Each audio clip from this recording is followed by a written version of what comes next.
Yazid के दौर में हजरत मुआविया के अहद में सियासत को दीन पर बाला रखने और सियासी अगराज के लिए शरीयत की हदें तोड़ डालने की जो इब्तिदा हुई थी, उनके अपने नामजद करदा जानशीन यजीद के अहद में वो बदतरीन नताइज तक पहुंच गई। उसके जमाने में 3 ऐसे वाकयात हुए जिन्होंने पूरी दुनिया इस्लाम को लर्जा बरंदाम कर दिया। पहला वाकया सैयदना हुसैन रज़ी अल्लाह तआला अन्हु की शहादत का है। बिलाशुबा वो अहले इराक की दावत पर यजीद की हुकूमत का तख्ता उलटने के लिए तशरीफ ले जा रहे थे और यजीद की हुकूमत उन्हें बरसरे बगावत समझती थी। हम इस सवाल से थोड़ी देर के लिए कतई नजर किए लेते हैं कि उसूल इस्लाम के लिहाज से हजरत हुसैन का यह खुरूज जायज था या नहीं। अगरचे उनकी जिंदगी में और उनके बाद सहाबा व ताबईन में से किसी एक शख्स का भी ये कौल हमें नहीं मिलता कि उनका खुरूज नाजायज था और वो एक फेले हराम का इर्तकाब करने जा रहे थे। सहाबा में से जिसने भी उनको निकलने से रोका था वो इस बिना पर था कि तदबीर के लिहाज से ये इक़दाम नामुनासिब है। ताहम इस मामले में यजीद की हुकूमत का नुक्ता नजर ही सही मान लिया जाए तब भी ये तो अमर वाक़या है कि वो कोई फौज लेकर नहीं जा रहे थे, बल्कि उनके साथ उनके बाल बच्चे थे और सिर्फ 32 सवार और 40 प्यादे। इसे कोई शख्स भी फौजी चढ़ाई नहीं कह सकता। उनके मुकाबले में उमर बिन साद बिन अबी वक्कास के तहत जो फौज कूफे से भेजी गई थी उसकी तादाद 4000 थी। कोई जरूरत ना थी कि इतनी बड़ी फौज इस छोटी सी जमीयत से जंग ही करती और वो उसे कत्ल कर डालती। वो उसे महसूर करके बासानी गिरफ्तार कर सकती थी। फिर हजरत हुसैन ने आखिर वक्त में जो कुछ कहा था वो ये था कि या तो मुझे वापस जाने दो या किसी सरहद की तरफ निकल जाने दो या मुझको यजीद के पास ले चलो। लेकिन इनमें से कोई बात भी न मानी गई और इसरार किया गया कि आपको उबैदुल्लाह बिन ज़ियाद यानी कूफे के गवर्नर ही के पास चलना होगा।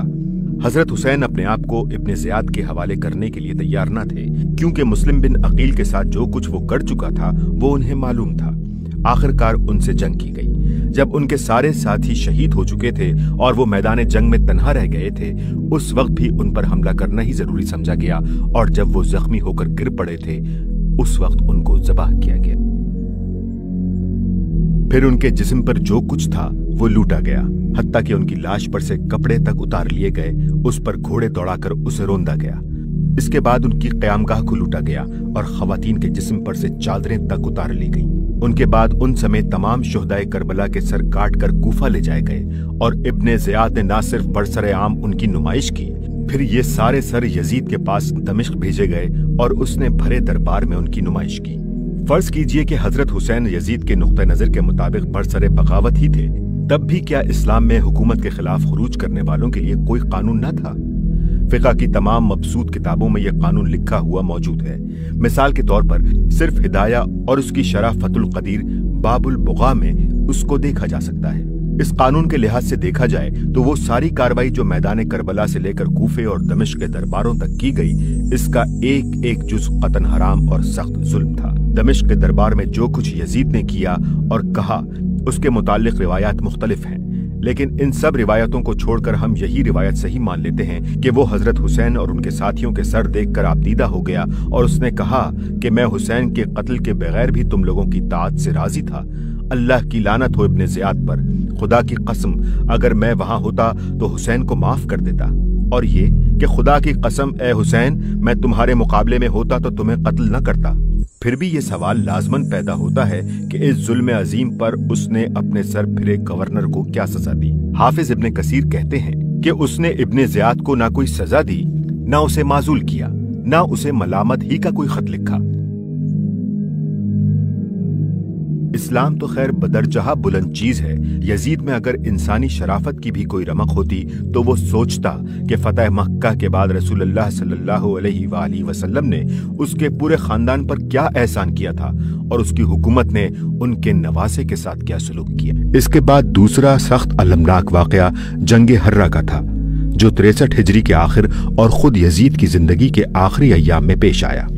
इस वाक़े की मुख्तसर रुदाद ये है कि अहले मदीना ने यजीद को फासिक व फाजिर और जालिम करार देकर उसके खिलाफ बगावत कर दी। उसके आमिल को शहर से निकाल दिया और अब्दुल्ला बिन हंजला को अपना सरबराह बना लिया। यजीद को यह इत्तला पहुंची तो उसने मुस्लिम बिन अकबा अलमरी को, जिसे सल्फ़े सालेहीन मुसर्रफ बिन अकबा कहते हैं, 12,000 फौज देकर मदीने पर चढ़ाई के लिए भेज दिया और उसे हुक्म दिया कि 3 दिन तक अहले शहर को अतात कबूल करने की दावत देते रहना, फिर अगर वो ना माने तो उनसे जंग करना और जब फतह पालो तो 3 दिन के लिए मदीने को फौज पर मुबाह कर देना। इस हिदायत पर यह फौज गई, जंग हुई, मदीना फतह हुआ और उसके बाद यजीद के हुक्म के मुताबिक 3 दिन के लिए फौज को इजाजत दे दी गई कि शहर में जो कुछ चाहे करे। उन 3 दिनों में शहर के अंदर हर तरफ लूटमार की गई। शहर के बाशिंदों का कत्लेआम किया गया, जिसमें इमाम ज़हरी की रिवायत के मुताबिक 700 मुअज़्ज़िज़ीन और 10,000 के करीब अवाम मारे गए। और गजब यह है कि वहशी फौजियों ने घरों में घुस कर बेदरेग औरतों की असमत दरी की।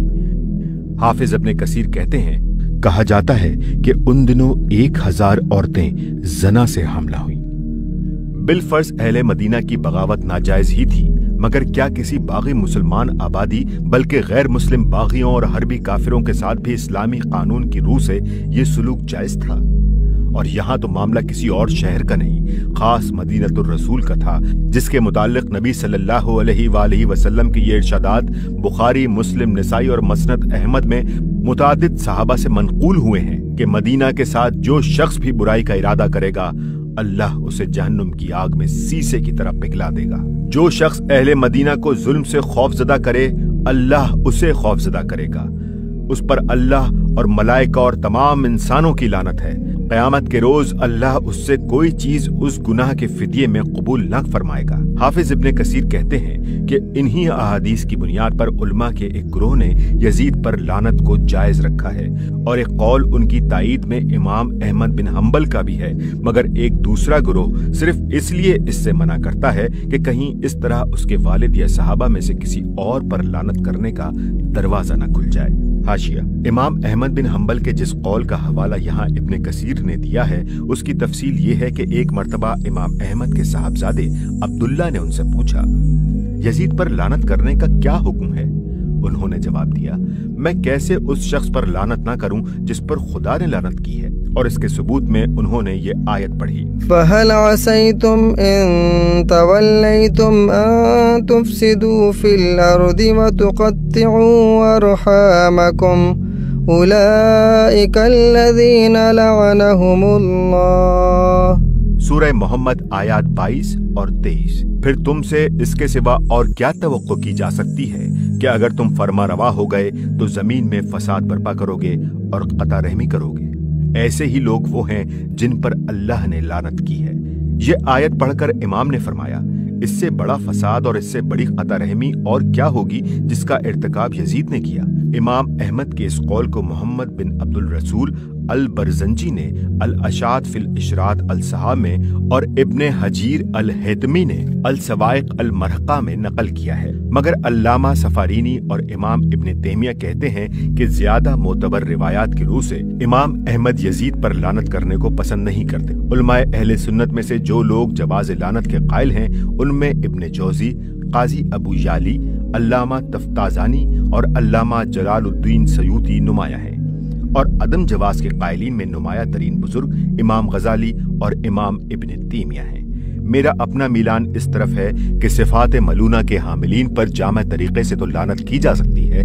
मसलन ये कहा जा सकता है कि जालिमों पर खुदा की लानत, मगर किसी शख्स खास पर मुतय्यन तरीके से लानत करना मुनासिब नहीं है, क्योंकि अगर वो जिंदा हो तो हो सकता है कि अल्लाह ताला उसे बाद में तौबा की तौफीक अता फरमा दे, और अगर मर चुका हो तो हम नहीं जानते कि उसका खात्मा किस चीज पर हुआ है। इसलिए हमें ऐसे लोगों के गलत कामों को गलत कहने पर इक्तफा करना चाहिए और लानत से परहेज ही करना ऊला है।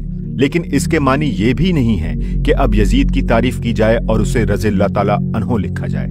हजरत उमर बिन अब्दुल अजीज की मजलिस में एक मर्तबा एक शख्स ने यजीद का जिक्र करते हुए अमीरुल मोमिनीन यजीद के अल्फाज इस्तेमाल किए तो सख्त नाराज होकर उन्होंने फरमाया, तू यजीद को अमीरुल मोमिनीन कहता है, और उसे 20 कोड़े लगवाए। तहजीबुल तहजीब।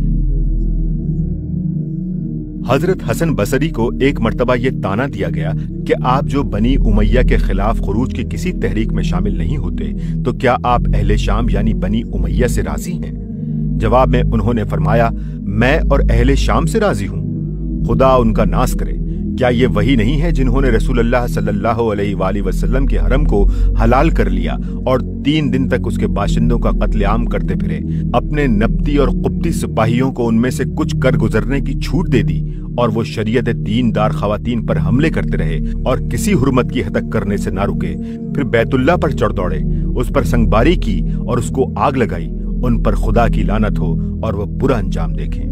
तीसरा वाकया वही है जिसका हजरत हसन बसरी रहमतुल्लाह अलैह ने आखिर में जिक्र किया है।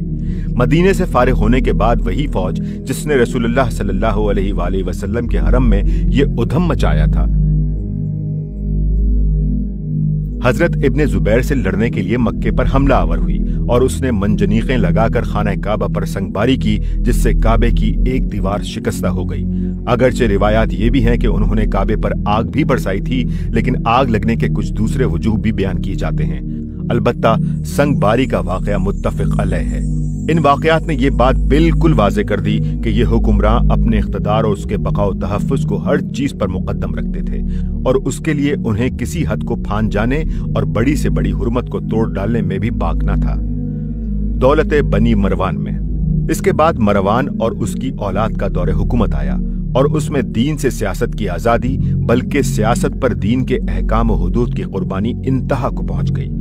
अब्दुल मलक बिन मरवान अगरचे बड़े दर्जे के फुक़हा में से था, बादशाह से पहले उसे मदीने में हजरत सईद बिन अल मुसय्यब, उर्वा बिन जुबैर और कबीदा बिन ज़ोयब के मर्तबे का फ़क़ीह समझा जाता था और यजीद के ज़माने में उसने काबे पर संगबारी के खिलाफ सख्त नाराज़गी का इजहार किया था।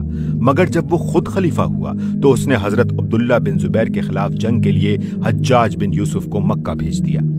इस जालिम ने ऐन हज के जमाने में मक्का मौज़मा पर चढ़ाई की, जबकि जमाने जाहिलियत में कुफ्फार और मुशरिकीन भी जंग से हाथ रोक लेते थे। कोहे अबू कबीस पर मंजनीखें लगाकर खाना काबा पर संगबारी की। हजरत अब्दुल्ला बिन उमर के सख्त इसरार पर यह संगबारी सिर्फ इतनी देर के लिए रोकी गई कि बाहर से आए हुए हज्जाज तवाफ व सही कर लें, लेकिन ना उस साल के हज में मक्का के लोग मिना और अरफात जा सके और ना खुद हज्जाज की फौज के लोग तवाफ व सही कर सके।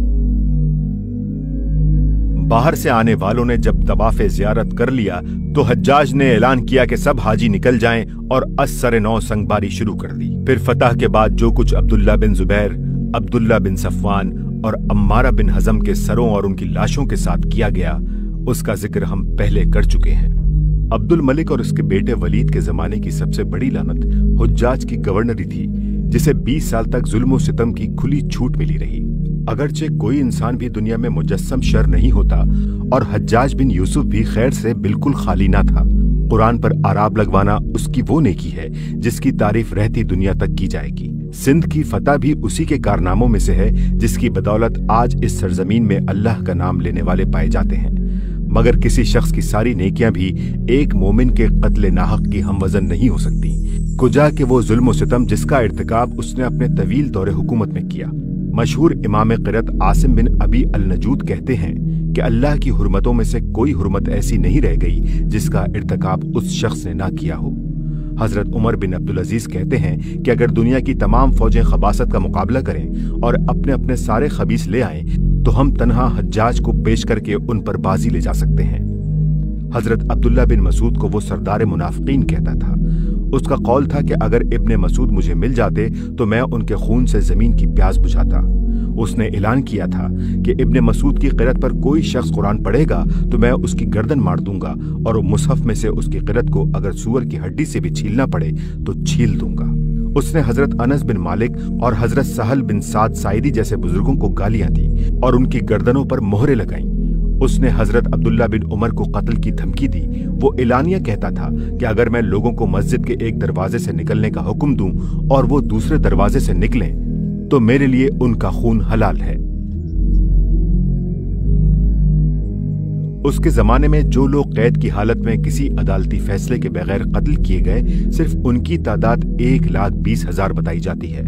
तो उसके कैद खानों में 80,000 बेकसूर इंसान किसी मुकदमे और किसी अदालती फैसले के बगैर सड़ रहे थे। और ये जालिम गवर्नर था जिसके हक में अब्दुल मलिक ने औलाद को मरते वक्त वसीयत की कि हज्जाज बिन यूसुफ का हमेशा लिहाज करते रहना, क्योंकि वही है जिसने हमारे लिए सल्तनत हमवार की, दुश्मनों को मगलूब किया और हमारे खिलाफ उठने वालों को दबा दिया। ये वसीयत उस ज़हनियत की पूरी नुमाइंदगी करती है जिसके साथ ये लोग हुकूमत कर रहे थे। उनकी निगाह में असल अहमियत उनके अपने इख्तिदार की थी। उसका क़याम व इस्तेहकाम जिस जरिए से भी हो उनके नजदीक मुस्तहसन था, कतई नजर इससे कि शरीयत की तमाम हदें उसकी खातिर तोड़ डाली जाएं। ये जुल्म व सितम इस हद को पहुंच गया था कि वलीद बिन अब्दुल मलिक के जमाने में एक मर्तबा हजरत उमर बिन अब्दुल अजीज चीख उठे कि इराक में हज्जाज, शाम में वलीद, मिस्र में कुरा बिन शरीक, मदीना में उस्मान बिन हय्यान, मक्का में खालिद बिन अब्दुल्ला अल कसरी, खुदावंदा तेरी दुनिया जुल्म से भर गई है, अब लोगों को राहत दे। सियासी जुल्म के अलावा ये लोग आम दीनी मामलात में भी बड़ी हद तक इन्हिराफ पसंद हो गए थे। नमाजों में गैर मामूली ताखीर उनका मामूल था। जुम्मे का पहला खुतबा बैठ कर देते थे। ईदैन में नमाज से पहले खुतबा देने का तरीका मरवान ने इख्तियार किया और उसके खानदान के लिए यह मुस्तकिल सुन्नत बन गया। उमर बिन अब्दुल अजीज का मुबारक दौर। बनी उमैया की हुकूमत के पूरे 92 साला दौर में हजरत उमर बिन अब्दुल अजीज की खिलाफत के 2.5 साल तारीकी में रोशनी की हैसियत रखते हैं। उनकी जिंदगी का रुख जिस वाक़े ने बदला वो ये था कि 93 हिजरी में जबकि वो मदीना के गवर्नर थे, वलीद बिन अब्दुल मलिक के हुक्म से हजरत अब्दुल्ला बिन जुबैर के साहबजादे खुबैब को 50 कोड़े लगवाए गए। फिर सर्दी के मौसम में उनके सर पर ठंडे पानी की मश्क छोड़ दी गई। फिर उनको दिन भर मस्जिद नबवी के दरवाजे पर खड़ा रखा गया। आखिरकार उसी वजह से उनका इंतकाल हो गया। ये एक सरीह जुल्म था और एक कतन गैर शरई सजा थी जिसका इर्तिकाब गवर्नर की हैसियत में उमर बिन अब्दुल अजीज को करना पड़ा। मगर इसके बाद उन्होंने गवर्नरी से इस्तीफा दे दिया और उन पर सख्त रंज और खौफ खुदा मुसल्लत हो गया। 99 हिजरी में जब सुलेमान बिन अब्दुल मलिक की खुफिया वसीयत की बिना पर वो खलीफा बनाए गए तो उन्होंने फिर एक मर्तबा दुनिया के सामने खिलाफत और बादशाही का फर्क नुमाया करके रख दिया। बैत की पहली तकरीर जो उन्होंने की उसके अल्फाज ये हैं: मैं उस हुकूमत की आजमाइश में डाल दिया गया हूं बगैर इसके कि मैंने इसे तलब किया होता या मुझसे इस मामले में राय ली गई होती या मुसलमानों से मशवरा लिया गया होता। तुम्हारी गर्दनों में मेरी बैत का जो कलादा है उसे मैं उतारे देता हूं। अब तुम लोग खुद जिसे चाहो अपने मामलात का सरबराह बना लो। मजमे ने बैक आवाज कहा कि हम आप ही को पसंद करते हैं, आपकी हुकूमत पर हम सब राजी हैं। तब उन्होंने खिलाफत कबूल की और फरमाया, दर हकीकत इस उम्मत में कोई इख्तलाफ अपने रब और अपने नबी और अपने दीन की किताब के बारे में नहीं है, बल्कि दीनार और दरहम के मामले में है। खुदा की कसम, मैं किसी को ना बातिल तरीके से दूंगा ना किसी का जायज हक रोकूंगा। लोगो, जो अल्लाह की अतात करे उसकी अतात वाजिब है और जो अल्लाह की अतात ना करे उसके लिए कोई अतात नहीं। जब तक मैं अल्लाह का मती रहूं मेरी अतात करो और जब मैं अल्लाह का नाफरमान हो जाऊं तो मेरी अतात हरगिज तुम पर लाजिम नहीं है। इसके बाद उन्होंने यखलख्त वो तमाम शाहाना तौर तरीके खत्म कर दिए जो उनके आबाओ अजदाद ने इख्तियार कर रखे थे और वो तर्ज जिंदगी इख्तियार किया जो खुलफाए राशिदीन के तर्ज से मुशाबे था। फिर वो तमाम जायदादें वापस की जो खुद उनको नाजायज तरीके से विरासत में मिली थी, हत्ता कि अपने बीवी के जेवरात और जवाहिर वगैरह भी बैतुल माल में दाखिल कर दिए और 40,000 दीनार सालाना की जायदाद में से सिर्फ 400 दीनार सालाना की जायदाद अपने पास रहने दी जो जायज तौर पर उनकी मिल्कियत थी। इस तरह सबसे पहले खुद अपना हिसाब खुदा और उम्मत से साफ करने के बाद उन्होंने ऐलान किया कि शाही खानदान और उसके उमरा में से जिसके खिलाफ भी किसी का दावा हो वो अपनी शिकायत पेश करे और जिसने भी साबित कर दिया कि कोई चीज उससे गस्ब की गई थी उसका हक उसे वापस दिलवाया। इस पर बनी उमैया के घरों में कोहराम मच गया और उन्होंने उमर बिन अब्दुल अजीज की पुप्पी फातिमा बिनते मरवान को, जिसका वो बहुत अदब लिहाज करते थे, उनके पास भेजा ताकि वो उन्हें इस काम से रोके। मगर उन्होंने जवाब दिया कि जब फरमा रवा के अपने असीजो करीब जुल्म करें और फरमा रवा उसका अजाला ना करे तो वो दूसरों को क्या मुंह लेकर जुल्म से रोक सकता है।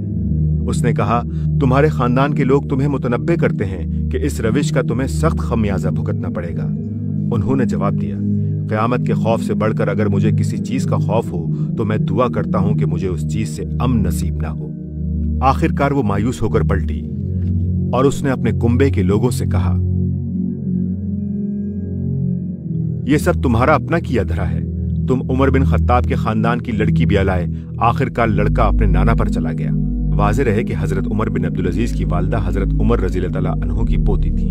उनके एहसास जिम्मेदारी का यह हाल था कि अपने पेशरो सुलेमान बिन अब्दुल मलिक को दफन करके जब पलटे तो बड़े गमगीन दिखाई दे रहे थे कि बादशाही मिलने पर खुश होने के बजाय उल्टे रंजीदा हैं। पूछा गया कि इस रंजो गम का सबब क्या है। फरमाया, मशरिक से मगरिब तक फैली हुई उस उम्मत मोहम्मद सल्लल्लाहु अलैहि वसल्लम का एक शख्स भी ऐसा नहीं है जिसका हक उसकी तलब के बगैर मुझे अदा करना ना हो। उनकी बीवी का बयान है कि मैं उनके कमरे में गई तो देखा कि जानमाज पर बैठे रो रहे हैं। मैंने पूछा, आपको क्या हुआ? उन्होंने जवाब दिया, मैंने उम्मत मोहम्मद सल्लल्लाहु अलैहि वसल्लम के मामलात अपने सर ले लिए हैं। सोचता हूं कि कोई भूखा फकीर है, कोई बेकस मरीज है, कोई मजलूम मखहूर है, कोई गरीब कैदी है, कोई बूढ़ा ज़ईफ है, कोई अयालदार मुफलिस है। गर्ज मुल्क के हर गोशे में इस तरह के लोग फैले हुए हैं। मैं जानता हूं कि मेरा रब क़यामत के रोज मुझसे पूछेगा कि मैंने उनके लिए क्या किया, और मोहम्मद सल्लल्लाहु अलैहि वसल्लम उस वक्त मेरे मुकाबले में मुस्तगीस होंगे। डरता हूं कि कहीं मुकदमा मेरे खिलाफ न साबित हो जाए, इसलिए अपने आप पर तरस खाकर रो रहा हूं। उन्होंने जालिम गवर्नरों और आमिलों को हटाकर उनकी जगह अच्छे हाकिम मुकर्रर किए। वो तमाम नाजायज टैक्स मौकूफ किए जो बनी उमैया के अहद में वसूल किए जाने लगे थे। मुसलमान हो जाने वालों पर जुजिया लगाने का तरीका बंद कर दिया और अपने हुक्काम को सख्त ताकीदी अहकाम भेजे कि किसी मुसलमान या जिम्मी को कानून के खिलाफ कोड़े न लगाए जाएं और किसी को कत्ल या हाथ काटने की सजा मुझसे पूछे बगैर न दी जाए। उनके आखिर अहद में खारिजियों के एक ग्रोह ने उनके खिलाफ अलम बगावत बुलंद कर दिया। उन्होंने उस ग्रोह के सरदार को लिखा कि खून खराबे से क्या हासिल है, आकर मुझसे बहस कर लो। तुम हक पर होगे तो मैं मान लूंगा, मैं हक पर हुआ तो तुम मान लेना। खारिजी सरदार ने यह बात तस्लीम कर ली और 2 आदमी बहस के लिए भेज दिए। उन दोनों ने कहा, हम मानते हैं कि आपका तरीका आपके अहले खानदान से मुख्तलिफ है और उनके अमाल को आप मजालिम से ताबीर करते हैं, मगर ये क्या बात है कि जब वो जलालत पर थे तो आप उन पर लानत नहीं करते। हजरत उमर बिन अब्दुल अजीज ने जवाब दिया, क्या उनकी मुजम्मत के लिए ये काफी नहीं है कि मैं उनके अमाल को मजालिम कहता हूँ? इसके बाद आखिर लानत करना ही क्यों जरूरी है? तुमने फिरौन पर कितनी मर्तबा लानत की है? इस तरह हजरत उमर बिन अब्दुल अजीज खारजियों की एक एक बात का मस्कत जवाब देते चले गए। आखिर उनमें से एक ने कहा, क्या एक आदिल आदमी ये गवारा कर सकता है कि उसका जानशीन एक जालिम हो? उन्होंने कहा, नहीं। उसने कहा, क्या आप अपने बाद यजीद बिन अब्दुल मलिक के हवाले ये खिलाफत कर जाएंगे, दरा हालांकि आप जानते हैं कि वो हक पर कायम ना रहेगा? उन्होंने कहा कि उसके लिए तो मेरा पेशरो सुलेमान बिन अब्दुल मलिक पहले ही मेरे बाद वली अहदी की बैत ले चुका है, अब मैं क्या कर सकता हूँ? उसने कहा, क्या आपके ख्याल में वो शख्स जिसने आपके बाद यजीद बिन अब्दुल मलिक को नामजद किया है, उसे ऐसे करने का हक था और उसका ये फैसला बरहक है? इस पर उमर बिन अब्दुल अजीज लाजवाब हो गए और मजलिस बर्खास्त होने के बाद बार बार कहते रहे कि यजीद के मामले ने मुझे मार डाला। इस हुज्जत का मेरे पास कोई जवाब नहीं, खुदा मुझे माफ करे। यही वो वाकया है जिसके बाद बनी उमैया को यह खतरा पैदा हो गया कि अब ये खानदानी बादशाहत भी खत्म करके छोड़ेंगे और खिलाफत को शूरा के हवाले कर जाएंगे। इसके थोड़ी मुद्दत बाद ही उन्हें जहर देकर हलाक कर दिया गया और फिर वही सब कुछ होने लगा जो पहले से होता चला आ रहा था। दौलत बनी अब्बास। बनी उमैया की हुकूमत सिंध से लेकर स्पेन तक दुनिया के एक बहुत बड़े हिस्से में कमाल दर्जे दबदबे की हुकूमत थी और बज़ाहिर उसकी ताकत को देखकर गुमान न हो सकता था कि ये किसी के हिलाए हिल सकेगी। लेकिन जिस तर्ज पर वो चल रही थी उसकी वजह से बस गर्दनें ही उसके आगे झुकी हुई थीं, दिलों में उसकी कोई जड़ न थी। इसीलिए पूरी 1 सदी भी न गुजरी थी कि अब्बासियों ने निहायत आसानी से उनका तख्ता उलट दिया और जब वो गिरे तो कोई आंख उन पर रोने वाली ना थी। अब्बासियों के वादे। नए मुद्दियाने खिलाफत जिस वजह से कामयाब हुए वो ये थी कि उन्होंने आम मुसलमानों को ये इत्मीनान दिलाया था कि हम खानदान रिसालत के लोग हैं, हम किताब व सुन्नत के मुताबिक काम करेंगे और हमारे हाथों से हुदूदुल्लाह कायम होंगी। रबीउस सानी 132 हिजरी में जब सिफा के हाथ पर कूफा में खिलाफत की बैत हुई तो उसने अपनी पहली तकरीर में बनी उमैया की ज्यादतियां बयान करने के बाद कहा, मैं ये उम्मीद रखता हूं कि जिस खानदान से तुमको खैर मिली थी उससे जुल्म सितम और जहां से तुमको सिलाह मिली थी वहां से फसाद तुम न पाओगे। सिफा के बाद उठकर उसके चचा दाऊद बिन अली ने लोगों को यकीन दिलाया कि हम इसलिए नहीं निकले कि अपने लिए सेमो जर जमा करें या महल्लात बनवाएं और उनमें नहरें खोद कर लाएं, बल्कि हमें जिस चीज ने निकाला है वो ये है कि हमारा हक छीन लिया गया था और हमारे बनी यानी आले अबी तालिब पर जुल्म किया जा रहा था और बनी उमैया तुम्हारे दरमियान बुरे तरीकों पर चल रहे थे। उन्होंने तुमको जलीलो ख्वार कर रखा था और तुम्हारे बैतुल माल में बेजा तसर्रुफात कर रहे थे। अब हम पर तुम्हारे लिए अल्लाह और उसके रसूल और हजरत अब्बास का जिम्मा है कि हम तुम्हारे दरमियान अल्लाह की किताब और रसूलुल्लाह की सीरत के मुताबिक हुकूमत करेंगे। लेकिन हुकूमत हासिल होने के बाद कुछ ज्यादा मुद्दत न गुजरी थी कि उन्होंने अपने अमल से साबित कर दिया कि ये सब कुछ फरेब था। उनका अमल बनी उमैया के दारुल सल्तनत को फतह करके अब्बासी फौजों ने वहां कत्लेआम किया, जिसमें 50,000 आदमी मारे गए। 70 दिन तक जामिया बनी उमैया घोड़ों का अस्तबल बनी रही। हजरत मुआविया समेत तमाम बनी उमैया की खबरें खोद डाली गईं। हशाम बिन अब्दुल मलिक की लाश कब्र में सही सलामत मिल गई तो उसको कोड़ों से पीटा गया। चंद रोज तक उसे मंजर आम पर लटकाए रखा गया और फिर जलाकर उसकी राख उड़ा दी गई। बनी उमैया का बच्चा बच्चा कत्ल किया गया और उनकी तड़पती हुई लाशों पर फर्श बिछाकर खाना खाया गया। बसरे में बनी उमैया को कत्ल करके उनकी लाशें टांगों से पकड़कर खींची गईं और उन्हें सड़कों पर डाल दिया गया, जहां कुत्ते उन्हें भंबोड़ते रहे। यही कुछ मक्का और मदीना में भी उनके साथ किया गया। सिफा के खिलाफ मूसल में बगावत हुई तो उसने अपने भाई याह्या को उसकी सरकोबी के लिए भेजा। याह्या ने ऐलान किया कि जो शहर की जामा मस्जिद में दाखिल हो जाएगा उसके लिए अमान है। लोग हजारों की तादाद में वहां जमा हो गए। फिर मस्जिद के दरवाजों पर पहरा लगाकर इन अमान याफ्ता पनाह गजीनों का कत्लेआम किया गया और 11,000 आदमी मार डाले गए। रात को याह्या ने उन औरतों की आहू बका का शोर सुना जिनके मर्द मारे गए थे। उसने हुक्म दिया कि कल औरतों और बच्चों की बारी है। इस तरह 3 दिन मूसल में कत्लो गारत का बाजार गर्म रहा, जिसमें औरत, मर्द, बच्चा, बूढ़ा कोई माफ न किया गया। याह्या की फौज में 4,000 जंगी थे। वो मूसल की औरतों पर टूट पड़े और जना बिल जबर का तूफान बर्पा कर दिया। एक औरत ने याह्या के घोड़े की लगाम पकड़कर उसे शर्म दिलाई कि तुम बनी हाशिम में से हो और रसूलुल्लाह सल्लल्लाहु अलैहि वसल्लम के चचा की औलाद हो। तुम्हें शर्म नहीं आती कि तुम्हारे जंगी सिपाही अरब मुसलमान औरतों की आबरू रेजी करते फिर रहे हैं। याह्या को गैरत आ गई। उसने अपनी फौज के जंगी सिपाहियों को तनख्वाहों और इनामात का लालच देकर जमा किया और सबको कत्ल करा दिया। यजीद बिन उमर बिन हबीरा को सिफा ने अपने हाथों से अमान नामा लिख कर दिया और फिर अहदो पैमान की सरी खिलाफ वर्जी करके उसे कत्ल करा दिया। खरासान के मशहूर फकीह इब्राहिम बिन मैमून अल साने ने अब्बासियों के इस वादे पर कि वो किताब व सुन्नत के मुताबिक हुदूदुल्लाह कायम करेंगे भरोसा करके उनकी दावत के लिए सरगर्मी के साथ काम किया था और इनकलाब की कामयाबी तक वो अबू मुस्लिम खरासानी के दस्ते रास्त बने रहे थे। मगर कामयाबी के बाद जब उन्होंने अबू मुस्लिम से हुदूदुल्लाह के क़याम का मुतालबा किया और किताब व सुन्नत के खिलाफ काम करने पर टोका तो अबू मुस्लिम ने उनको सजाए मौत दी। मंसूर के जमाने में अब्बासियों के इस दावे की कली भी खुल गई कि वो आले अबी तालिब पर बनी उमैया के मजालिम का बदला लेने उठे थे। जिस जमाने में मोहम्मद बिन अब्दुल्ला नफ्स ज़किया और उनके भाई इब्राहिम रुपोश थे और मंसूर उनकी तलाश में सरगर्म था, उसने उनके पूरे खानदान और उनके रिश्तेदारों को सिर्फ इस कसूर में गिरफ्तार कर लिया कि वो उनका पता नहीं दे रहे थे। उनकी सारी जायदाद जब्त करके नीलाम की गई। उनको बेड़ियों और तोक़ जंजीर में मुक़य्यद करके मदीने से इराक ले जाया गया। जेल में उन पर सख्त मजालिम किए गए। मोहम्मद बिन इब्राहिम बिन अल हसन को दीवार में जिंदा चुनवा दिया गया। इब्राहिम बिन अब्दुल्ला के खुसर को नंगा करके 150 कोड़े लगाए गए। फिर कत्ल करके उनका सर खुरासान में गश्त कराया गया और चंद आदमी उसके साथ अवाम के सामने ये शहादत देते फिरे कि ये नफ्स ज़किया का सर है।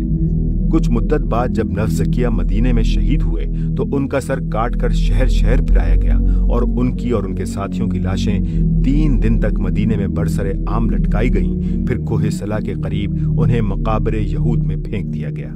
इन वाक़यात ने इब्तिदा ही में ये जाहिर कर दिया कि बनी उमैया की तरह बनी अब्बास की सियासत भी दीन से आज़ाद है और सियासी अगराज के लिए खुदा की कायम की हुई हदों को फांद जाने में जिस तरह उन्हें बाकना था, इन्हें भी नहीं है। उनके हाथों में जो इनकलाब हुआ उससे सिर्फ हुक्मरान ही बदले, तर्ज हुकूमत न बदला। उन्होंने उम्मवी दौर की किसी एक खराबी को भी दूर न किया, बल्कि उन तमाम तगय्युरात को जूं का तूं बरकरार रखा जो खिलाफत राशिदा के बाद मलूकियत के आ जाने से इस्लामी रियासत के निजाम में रोनुमा हुए थे। बादशाही का तर्ज वही रहा जो बनी उमैया ने इख्तियार किया था। फर्क सिर्फ ये हुआ कि बनी उमैया के लिए कुस्तुनतुनिया के कैसर नमूना थे तो अब्बासी खुलफा के लिए ईरान के कसरा। शूरा का निजाम भी उसी तरह मुअत्तल रहा और इससे वही नताइज रुनुमा होते रहे जिनकी तरफ हम पहले इशारा कर चुके हैं। بیت المال کے معاملے میں بھی ان کا طرز عمل امویوں سے مختلف نہ تھا۔ نہ اس کی آمدنی کے معاملے میں شریعت کے احکام و قواعد کی پابندی کی جاتی تھی، نہ خرچ کے معاملے میں۔ بیت المال امت کا نہیں، بادشاہ کا خزانہ تھا، جس کی آمد و خرچ کے معاملے میں کسی کو محاسبے کا حق نہ تھا۔ عدلیہ پر خلیفہ اور اس کے قصر اور امراء و متوسلین کا دباؤ بھی ویسا ہی رہا جیسا کہ بنی امیہ کے عہد میں تھا۔ خلیفہ المہدی کے زمانے میں اس کے قائد اور ایک تاجر کا مقدمہ قاضی عبید اللہ بن حسن کی عدالت میں پیش ہوا۔ خلیفہ نے قاضی صاحب کو لکھ بھیجا کہ اس مقدمے کا فیصلہ میرے قائد کے حق میں کیا جائے۔ قاضی صاحب نے اس حکم کی اطاعت نہ کی اور معزول کر دیے گئے۔ ہارون الرشید کے زمانے میں قاضی حفظ بن غیاث نے خلیفہ کی بیگم زبیدہ کے ایک آدمی کے خلاف فیصلہ کیا اور انہیں بھی عہدے سے ہٹنا پڑا۔ شعوبی تحریک اور زندقہ۔ نسلی، قبائلی اور وطنی عصبیتیں جو بنی امیہ نے بھڑکائی تھیں، بنی عباس کے عہد میں وہ پہلے سے بھی شدید تر ہو گئیں۔ اول تو عباسی دعوت کی بنیاد ہی ایک خاندان کے مقابلے میں دوسرے خاندان کے نسلی استحقاق پر تھی، مگر اپنی کامیابی کے لیے انہوں نے ایک طرف عرب قبائل کو ایک دوسرے کے خلاف لڑانے اور دوسری طرف اجمیوں کو عربوں کے خلاف بھڑکا کر استعمال کرنے کی پالیسی اختیار کی۔ عباسی دعوت کے امام ابراہیم بن محمد بن علی بن عبداللہ بن عباس نے ابو مسلم خراسانی کو خراسان کے کام کا سربراہ مقرر کرتے ہوئے جو ہدایات بھیجی تھیں، ان میں سے ایک یہ تھی کہ عربوں میں یمانی اور مزری کے جو اختلافات موجود ہیں ان سے فائدہ اٹھا کر یمنیوں کو مزریوں سے خوب لڑاؤ، اور دوسری ہدایت یہ تھی کہ اگر ممکن ہو تو ایک زبان بھی عربی بولنے والی باقی نہ چھوڑو، اور 5 بالش یا اس سے زیادہ کوئی عرب لڑکا جس کے متعلق تمہیں ذرا بھی شبہ ہو اسے قتل کر ڈالو۔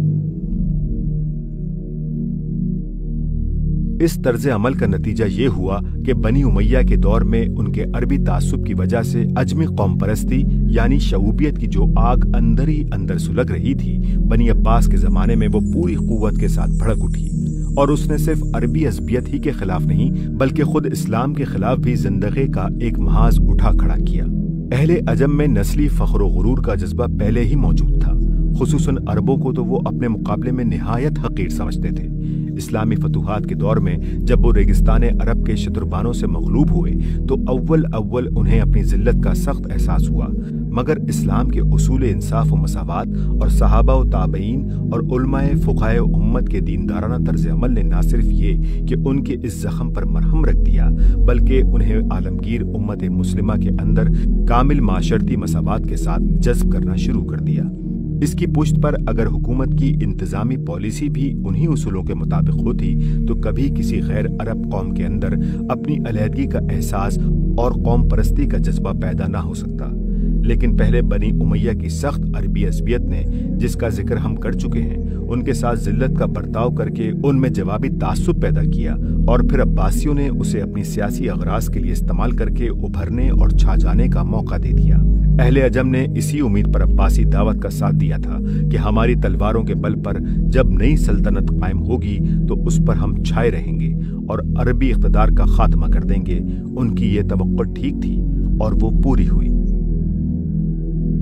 الجاحظ کہتا ہے کہ دولت عباسیہ ایک خراسانی حکومت بن کر رہ گئی۔ منصور کے زمانہ خلافت میں سپہ سالاری اور گورنری کے اکثر و بیشتر مناصب پر اجمی مقرر کیے گئے اور عربوں کی بالادستی ختم ہو کر رہ گئی۔ الجیشیاری نے تاریخ الوزراء میں منصور کے اعمال کی جو تفصیلات دی ہیں ان میں سب اجمی ہی اجمی نظر آتے ہیں۔ ان اجمیوں نے سیاسی قوت حاصل کر کے شعوبیت کی تحریک زور و شور سے اٹھائی، جو اپنی حقیقت کے اعتبار سے محض قوم پرستانہ تحریک ہی نہ تھی بلکہ اپنے جلوہ میں زندقہ و الحاد اور اباہیت کے جراثیم بھی ساتھ ساتھ لے آئی تھی۔ اس شعوبی تحریک کا آغاز تو اس بحث سے ہوا تھا کہ عربوں کو اجمیوں پر کوئی فضیلت حاصل نہیں ہے، لیکن بہت جلدی اس نے عربوں کی مخالفت کا رنگ اختیار کر لیا اور عرب کی مذمت میں، حتیٰ کہ قریش سمیت ان میں سے ایک ایک قبیلے کی مذمت میں کتابیں لکھی جانے لگیں، جن کا تفصیلی ذکر ابن ندیم کی الفہرست میں ہمیں ملتا ہے۔ معتدل قسم کے شعوبی تو اس سے آگے نہ بڑھتے تھے، مگر اس گروہ کے انتہا پسند لوگ عربوں سے گزر کر خود اسلام پر حملے کرنے لگے، اور اجمی عمرہ وزراء کتاب یعنی سیکریٹریز اور فوجی قائدین نے درپردہ ان کی ہمت افزائی کی۔ الجاحظ کہتا ہے کہ بہت سے لوگ جن کے دلوں میں اسلام کے خلاف شکوک پائے جاتے ہیں، ان کے اندر یہ بیماری شعوبیت کی راہ سے آئی ہے۔ وہ اسلام سے اس لیے بیزار ہیں کہ عرب اس دین کو لائے تھے۔ ان لوگوں نے مانی، زردشت اور مزدک کے مذاہب و عقائد کو زندہ کرنا شروع کر دیا۔ انہوں نے اجمی تہذیب और निज़ाम सियासत व मुल्कदारी के फजाइल बयान करने शुरू किए। उन्होंने शेर व अदब के पर्दे में फिस्क व फुजूर और अखलाकी बेक़ैदी की तबलीग शुरू की, दीन और उसके हुदूद का मजाक उड़ाया, शराब व शाहिद की तरफ दावत दी, ज़ुहद व तक़वा पर फप्तियां कसी, आखिरत और जन्नत और दोज़ख की बातें करने वालों को तज़हीक का निशाना बनाया, और उनमें से बाज़ ने झूठी हदीसें घड़ घड़ कर फैलाईं ताकि मुसलमानों का दीन खराब करें। चनाचा एक ज़ंदीक इब्ने अबी अल-ओजा जब गिरफ्तार किया गया तो उसने एतराफ़ किया कि मैंने 4000 ऐसी हदीसें गढ़ी हैं जिनमें हराम को हलाल और हलाल को हराम किया है और अहकाम इस्लामी में रद्दो बदल कर डाला है। मंसूर के ज़माने में कूफे के गवर्नर मोहम्मद बिन सुलेमान बिन अली ने उसको मौत की सज़ा दी। एक और शख्स यूनुस बिन अबी फरवा ने इस्लाम और अरब की मुजम्मत में एक किताब लिखकर कैसर रूम के दरबार में पेश की और उस पर इनाम पाया। अल-जहाज अपने रसाइल में अजमी कातिबों यानी हुकूमत के सेक्रेटरियों की एक कसीर तादाद का हाल ये बताता है कि ये लोग कुरान की तरतीब पर तान करते हैं और कहते हैं कि इसमें तनाकुज़ है, अहादीस को झुटलाते हैं और उनकी सेहत में शकूक पैदा करते हैं। सहाबा के महासिन के एतराफ़ करते हुए उनकी ज़बान रुकती है। काजी शरी और हसन बसरी और अल-शाबी का जिक्र आता है तो उन पर ये एतराज़ात की बौछार करते हैं, मगर उर्द शेर बाबकान और नौशरवान का जिक्र करते हुए उनकी सियासत और उनके तदब्बुर की तारीफ में ये रतबुल लिसान हो जाते हैं। अबुल अला अल-मारी इस अहद के बड़े बड़े नामवर अजमियों के मुतालिक कहता है कि वो सब जिंदीक थे, मसलन देबिल, बशार बिन बुरद, अबू नवास, अबू मुस्लिम खरासानी वगैरह। और ये जिंदगा सिर्फ एतकादी गुमराहियों तक ही महदूद न था, बल्कि अमलन अखलाकी हुदूद से आज़ादी उसके साथ लाजिम व मलजूम की तरह थी। इब्ने अब्दरबा कहता है कि अवाम में ये बात मालूम व मारूफ थी कि शराब, जना और रिश्वत जिंदगी के लवाजिम और उसकी खुली अलामात हैं। ये फितना खलीफा मंसूर अब्बासी के अहद में पूरी तरह सर उठा चुका था। इससे मुसलमानों में सिर्फ एतकादी और अखलाकी फसाद ही फैलने का खतरा न था, बल्कि सियासी और इज्तिमाई हैसियत से ये मुस्लिम माशरे और रियासत को भी पारा पारा कर देने वाला था। मंसूर का जानशीन अल-मेहदी अपने खानदान की सियासी पॉलिसी के ये खौफनाक नताइज देखकर घबरा उठा और उसने न सिर्फ ताकत से इस तहरीक को मिटाने की कोशिश की, बल्कि उलमा के गुरोह को इस काम पर मामूर भी किया कि ज़नातक़ा से बहस करें और उनके रत में किताबें लिखकर उन शकूक को दिमागों से निकालें जो ये लोग इस्लाम के खिलाफ अवाम में फैला रहे थे। उसकी हुकूमत में एक मुस्तकिल महकमा उमर अल-कवाजी के तहत कायम कर दिया गया, जिसका ये काम था कि जिंदगा का इस्तेहसाल और ज़नातक़ा की सरकोबी करे। अपने बेटे अल-हादी को उसने जो हिदायत दी थी उनसे अंदाजा होता है कि वो जिंदगी के खतरात किस शिद्दत से महसूस कर रहा था। उसने कहा, अगर ये हुकूमत मेरे बाद तेरे हाथ में आई तो मानी के पैरुओं को इस्तेहसाल करने में कोई दकीका न उठा रखना। ये लोग पहले तो अवाम को ज़ाहिरी भलाइयों की तरफ दावत देते हैं, मसलन फवाहिश से इज्तनाब, दुनिया में ज़ुहद और आखिरत के लिए अमल। फिर उन्हें ये तलकीन करते हैं कि गोश्त हराम है, पानी को हाथ न लगाना चाहिए यानी गुस्ल न करना चाहिए, और किसी किस्म के जानवर को हलाक न करना चाहिए। फिर उन्हें दो खुदाओं के एतकाद की तरफ ले जाते हैं। आखिरकार बहनों और बेटियों से निकाह और पेशाब से गुस्ल तक हलाल कर देते हैं और बच्चों को चुराते हैं ताकि उन्हें जलालत पर परवरिश करें। अल-मेहदी का यह बयान साफ जाहिर करता है कि उस जमाने में अजमी जनादिका बज़ाहिर मुसलमान बनकर बबातिन अपने कदीम मज़ाहिब की तजदीद के लिए कोशा थे। अल-मसूदी के बयान के मुताबिक ये दावत उन तराजिम की बदौलत फैल रही थी जो मंसूर के अहद में पहलवी और फारसी जबान से हुए थे, और इब्ने अबी अल-ओजा, हम्माद अजरद, याह्या बिन ज़याद, मती बिन इयास जैसे लोगों की तसनीफ इस जहर को फैला रही थी। उम्मत का रद्द अमल। यह है मुख्तसर रुदाद उन तगय्युरात की जो खिलाफत राशिदा की जगह मलूकियत के आ जाने से रोनमा हुए। इससे अंदाजा होता है कि उम्मत और उसकी राय को नजरअंदाज करके किसी शख्स, खानदान या ग्रोह का अपने इख्तिदार के लिए कोशा होना और जबरदस्ती उसे कायम करना क्या नताइज पैदा करता है। इस गलती की इब्तिदा करते वक्त चाहे उसे ये शऊर भी न हो कि उसका इक़दाम ये नताइज पैदा करेगा और उसकी नीयत हरगिज ये ना हो कि ये नताइज उससे बरामद हों, लेकिन बहरहाल ये उसके फितरी नताइज हैं जो रोनमा होकर रहते हैं। लेकिन ये ख्याल करना सख्त गलत होगा कि इन सियासी तगय्युरात ने सिरे से इस्लामी निज़ाम ज़िंदगी ही का खात्मा कर दिया। बाज लोग बड़े सतही अंदाज में तारीख का मुताला करके बेतकल्लुफ ये फैसला कर डालते हैं कि इस्लाम तो बस 30 साल चला और फिर खत्म हो गया, हालांकि असल सूरत हाल इससे बिल्कुल मुख्तलिफ है। आगे की चंद सतूर में हम इख्तिसार के साथ ये बताते हैं कि उम्मत मुस्लिमा को जब इस सियासी इनकलाब से साबका पेश आया तो उसके इज्तिमाई शऊर ने किस तरह अपने निज़ाम ज़िंदगी को संभालने के लिए एक दूसरी सूरत इख्तियार कर ली। क़यादत की तक़सीम। اس سے پہلے ہم یہ بیان کر چکے ہیں کہ خلافت راشدہ کی اصل خوبی یہ تھی کہ وہ رسول اللہ صلی اللہ علیہ وآلہ وسلم کی مکمل نیابت تھی۔ خلیفہ راشد محض راشد یا راست رو ہی نہ ہوتا تھا بلکہ مرشد یا رہنما بھی ہوتا تھا۔ اس کا کام محض مملکت کا نظم و نسق چلانا اور فوجیں لڑانا نہ تھا بلکہ اللہ کے پورے دین کو مجموعی طور پر قائم کرنا تھا۔ اس کی ذات میں ایک ہی مرکزی قیادت تھی جو سیاسی حیثیت سے مسلمانوں کی سربراہی بھی کرتی تھی اور عقیدہ و مذہب، اخلاق و روحانیت، قانون و شریعت، تہذیب و تمدن، تعلیم و تربیت اور دعوت و تبلیغ کے تمام معاملات میں ان کی امامت و رہبری کے فرائض بھی انجام دیتی تھی۔ جس طرح اسلام ہر پہلو کا جامع ہے اسی طرح یہ قیادت بھی ہر پہلو کی جامع تھی اور مسلمان پورے اعتماد کے ساتھ اپنی اجتماعی زندگی اس کی رہنمائی میں بسر کر رہے تھے۔ اس خلافت کی جگہ جب ملوکیت آئی تو نہ وہ اس جامع قیادت کی اہل تھی، نہ مسلمان ایک دن کے لیے بھی اس کو یہ حیثیت دینے کے لیے تیار ہوئے۔ بادشاہوں کے جو کارنامے ہم اس سے پہلے بیان کرائے ہیں ان کے بعد ظاہر ہے کہ ان کا کوئی اخلاقی وقار قوم میں قائم نہ رہ سکتا تھا۔ وہ گردنیں زبردستی جھکا سکتے تھے اور وہ انہوں نے جھکا لی۔ وہ ہزاروں لاکھوں آدمیوں کو خوف و طمع کے ہتھیاروں سے اپنی اغراض کا خادم بھی بنا سکتے تھے اور انہوں نے بنا لیا، مگر وہ دل نہیں جیت سکتے تھے کہ لوگ ان کو اپنے دین کا امام بھی مان لیتے۔ یہ نئی صورتحال پیدا ہوتے ہی مسلمانوں کی قیادت دو حصوں میں تقسیم ہو گئی۔ سیاسی قیادت، ایک حصہ سیاسی قیادت کا تھا جسے طاقت سے بادشاہوں نے حاصل کر لیا تھا، اور چونکہ اسے نہ طاقت کے بغیر ہٹایا جا سکتا تھا نہ سیاسی قیادت بلا طاقت ممکن ہی تھی، اس لیے امت نے بادل نخواستہ اسے قبول کر لیا۔ یہ قیادت کافر نہ تھی کہ اسے رد کر دینے کے سوا چارہ نہ ہوتا۔ اس کے چلانے والے مسلمان تھے جو اسلام اور اس کے قانون کو مانتے تھے۔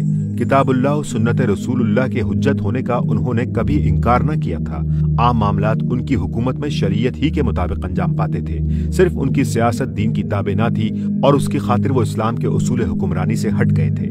اس لیے امت نے ان کی سیاسی قیادت اس حد تک قبول کر لی کہ ان کے تحت مملکت کا انتظام چلتا رہے، امن و امان قائم رہے، سرحدوں کی حفاظت ہوتی رہے، اعدائے دین سے جہاد ہوتا رہے، جمعہ و جماعت اور حج قائم ہوتا رہے اور عدالتوں کے ذریعے سے اسلامی قوانین کا اجرا برقرار رہے۔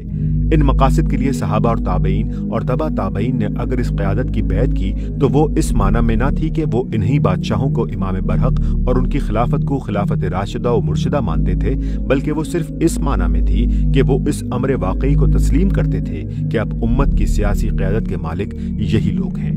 دینی قیادت، دوسرا حصہ دینی قیادت کا تھا جسے بقایا صحابہ، تابعین و تبع تابعین، فقہا اور محدثین اور صلحائے امت نے آگے بڑھ کر سنبھال لیا اور امت نے اپنے دین کے معاملے میں پورے اطمینان کے ساتھ ان کی امامت تسلیم کر لی۔ یہ قیادت اگرچہ منظم نہ تھی، اگرچہ اس کا کوئی ایک امام نہ تھا جسے سب نے اپنا مرشد مان لیا ہو، اگرچہ اس کی کوئی بااختیار کونسل نہ تھی کہ جو دینی مسائل پیدا ہوں ان کے بارے میں بر وقت وہ ایک فیصلہ صادر کر دے اور وہ پوری مملکت میں مان لیا جائے۔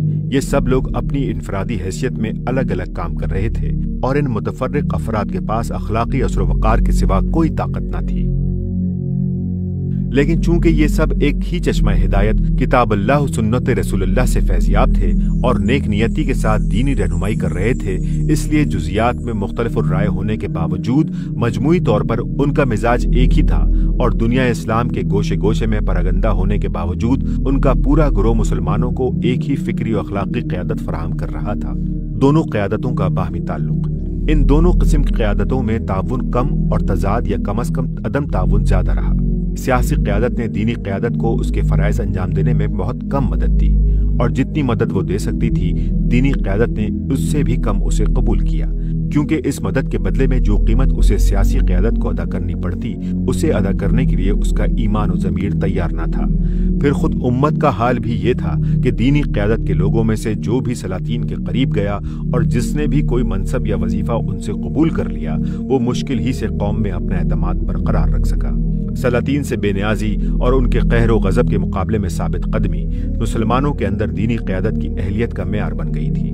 اس معیار سے ہٹ کر کوئی اللہ کا بندہ چلا تو قوم بڑی کڑی نگاہوں سے اس کا جائزہ لیتی رہی اور اس کی بزرگی کو اس نے صرف اس وقت تسلیم کیا جب سلطان کے قریب جا کر بھی اس نے دین کے معاملے میں کوئی مصالحت نہ کی۔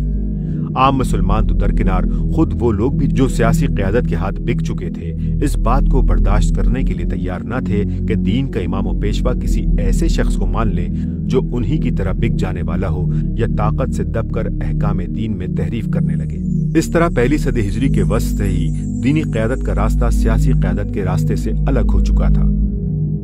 حاشیہ: اس مقام پر تاریخ کے طالب علموں کے لیے یہ بات سمجھ لینا مفید ہوگا کہ تیسری صدی ہجری میں جب عباسی خلافت پر زوال آنا شروع ہوا تو دینی قیادت تو بدستور علماء، فقہاء اور اخیار امت کے ہاتھ میں رہی، مگر سیاسی قیادت دو حصوں میں بٹتی چلی گئی، یہاں تک کہ آخرکار عملاً اس قیادت کے مالک وہ امرا اور سلاطین بن گئے جن کے ہاتھ میں بالفعل حکومت کی باگیں آ گئی تھیں، اور عباسی خلفاء صرف سیاسی سجادہ نشین بن کر رہ گئے جنہیں نہ دینی قیادت حاصل تھی نہ سیاسی قیادت، صرف ایک نمائشی مذہبی تقدس تھا جو خلافت کے نام کی وجہ سے ان کو حاصل تھا۔ اسی کی بنا پر وہ سلاطین کی دستار بندی کرتے تھے اور سلاطین ان کا خطبہ و سکہ چلاتے تھے۔ علماء امت نے تفسیر، حدیث، فقہ اور دوسرے علوم دینیہ کی تدوین اور درس و افتاء کا جتنا کام کیا، حکومت سے آزاد رہ کر اس کی مدد کے بغیر، بلکہ بارہا اس کی مزاحمت کے باوجود اور اس کی بیجا مداخلتوں کا سخت مقابلہ کرتے ہوئے کیا۔ صلحائے امت نے مسلمانوں کے ذہن اور ان کے اخلاق و کردار کی تربیت و تہذیب کے لیے جو کام کیا وہ بھی سیاسی قیادت سے پوری طرح غیر متاثر رہا، اور اسلام کی اشاعت بھی زیادہ تر انہی بزرگوں کی بدولت ہوئی۔ سلاطین نے زیادہ تر صرف یہ خدمت انجام دی کہ ممالک فتح کر کے کروڑوں انسانوں کو اسلام کے دائرۂ اثر میں لے آئے۔ اس کے بعد ان کروڑوں انسانوں کا دائرۂ ایمان میں داخل ہو جانا بادشاہوں کی سیاست کا نہیں بلکہ صالحین امت کے پاکیزہ کردار کا کرشمہ تھا، اسلام کا اصل منشا۔ لیکن یہ ظاہر ہے کہ اسلام کا منشا قیادت کی اس تقسیم سے پورا نہیں ہوتا۔ سیاسی قیادت سے الگ ہو کر دینی قیادت نے اسلامی اقدار کے تحفظ کے لیے جو بیش بہا خدمات انجام دیں وہ بلا شبہ نہایت قابل قدر ہیں۔ آج یہ انہی خدمات کا نتیجہ ہے کہ دنیا میں اسلام زندہ ہے اور امت مسلمہ اپنے دین کو اس کے صحیح خد و خال میں دیکھ رہی ہے، مگر اسلام کا ٹھیک منشا تو اسی صورت میں پورا ہو سکتا ہے جبکہ اس امت کو ایک ایسی قیادت میسر ہو جو خلافت راشدہ کی طرح بیک وقت دینی قیادت بھی ہو اور سیاسی قیادت بھی، جس کا سیاسی اقتدار اپنے تمام ذرائع و وسائل سے نہ صرف دین کے مقاصد کی تکمیل میں صرف کرے بلکہ اس اقتدار کا اصل مقصد دین ہی کے مقاصد کی تکمیل ہو۔ یہ صورتحال اگر 1.5-2 صدی بھی باقی رہ گئی ہوتی تو شاید دنیا میں کفر باقی نہ رہتا، یا اگر رہ بھی جاتا تو کبھی سر اٹھانے کے قابل نہ ہوتا۔